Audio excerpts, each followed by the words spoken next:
One day before the New York primary, a couple of campaign fumbles.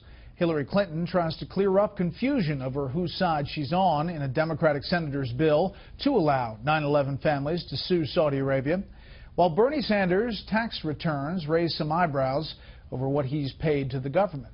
Chief White House correspondent Ed Henry on the campaigns that have been anything but smooth sailing into Tuesday's primary. To victory tomorrow. Hillary Clinton was in full damage control mode today on whether she supports a bill sponsored by New York Senator Chuck Schumer giving the families of 9/11 victims the chance to sue Saudi Arabia for compensation. I stand with Senator Schumer on this. That came after Clinton stumbled yesterday. The candidate, who's running on her experience, suggested she had not done her homework on the issue. I can't. I haven't studied it. Finally, unlike some people, I actually do. I do try to learn what's at the core of any question before I offer an opinion. An issue with special resonance here in New York.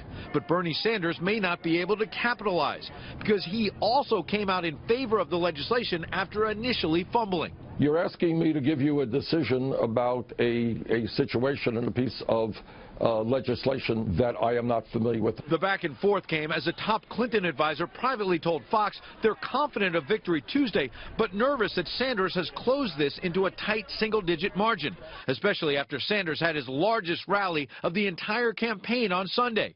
Over 28,000 people at Prospect Park in Brooklyn. We want a government which represents all of us, not just the 1%. Clinton played right into that narrative this weekend as pro-Sanders protesters showered her motorcade with dollar bills, symbolizing the fact that she was attending mega-dollar fundraisers hosted by actor George Clooney.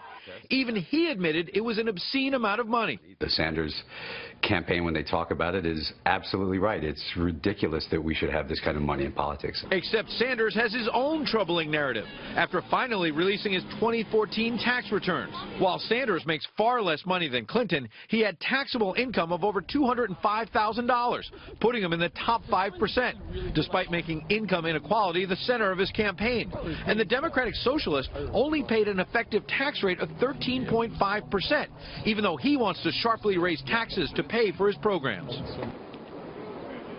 Now, late today, Sanders accused Clinton of breaking the law by taking money earmarked for the entire Democratic Party and funneling it into her campaign. The Clinton camp says that's not true, and Sanders is getting desperate. Brett? Ed Henry live in New York. Ed, thank you.